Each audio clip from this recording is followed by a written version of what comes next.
Hey everybody, Fergie with Recording Crave. Thank you so much for tuning in today. I greatly appreciate it. Hey, I'm working on this rock mix and this kick drum. While I like big kick drums and punchy kick drums, this one is almost too big, taking up too much real estate in the low end area.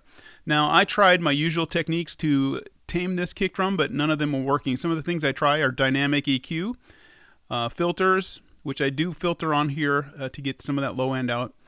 And then the SPL Transient Designer from Plugin Alliance, that's usually something that works for me quite a bit. It just wasn't doing enough for me here. And then also the Pro MB from Fab Filter, the multi-band dynamics there, and trying to control it there. But when I would do the multi-band dynamics or the dynamic EQ, it would take out too much, and I couldn't find that happy spot to make it work for me. So let's take a quick listen to this, and I'll show you what I'm talking about. I'm going to solo up the drums. Now focus on that kick drum.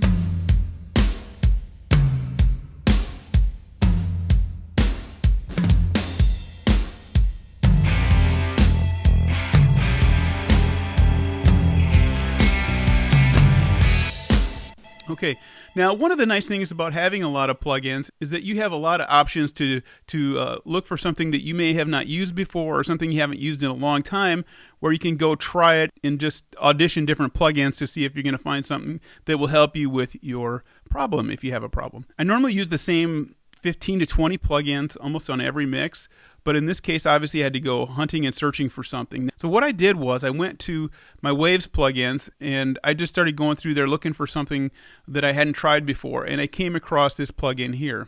Never used this before. Wasn't sure even what it would do. I didn't know if it was a harmonic type plugin. I didn't know if it was a compression type plugin. I didn't know if it was something with EQ. I had no idea. And I tried a couple other ones before this one, and they were not working because they weren't designed for what I needed. So when I put this on, I was playing it, and then I just started turning the knobs, and this is where I ended up. So we'll start it and bypass it, and then we will engage it.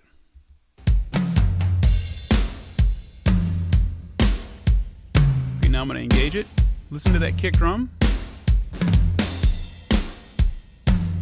Yeah, that's what I wanted right there. Nice and tight. There it's big, taking up a lot of space.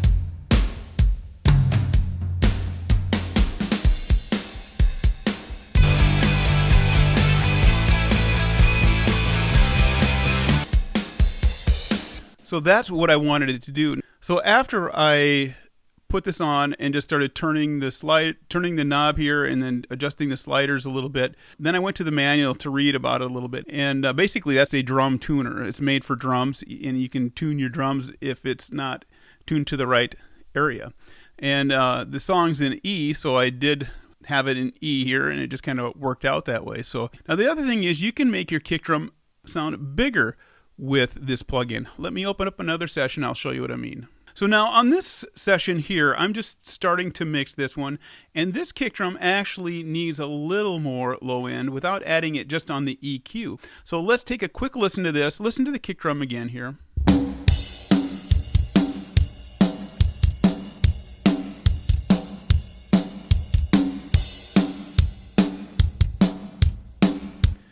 Now, it sounds pretty good, but I want a little more meat on it. So here again, I pulled up the Torque plugin from Waves because it worked so well on the last one. This song's in E as well. So let's take a listen to this now. I'm going to start it in bypass, then I will turn it on.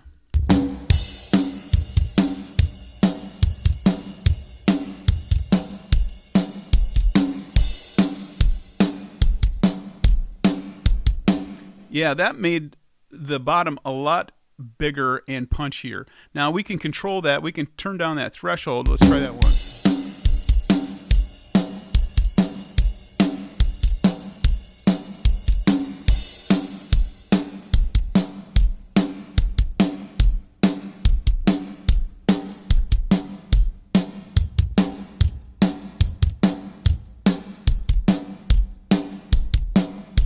Yeah, so just add some nice bottom to that kick drum that I didn't have. That's where I ended up. I think this is a great plugin. Waves isn't paying me to say this. I pay for all my plugins. No one gives me any plugins at all, unless it's a free plugin for everybody from the company. So anyway, I have just stumbled onto this plugin called Torque from Waves. Very nice little plugin. I think I'll find myself using this a lot in a bunch of different mixes. So thanks for watching. We'll see you in the next video.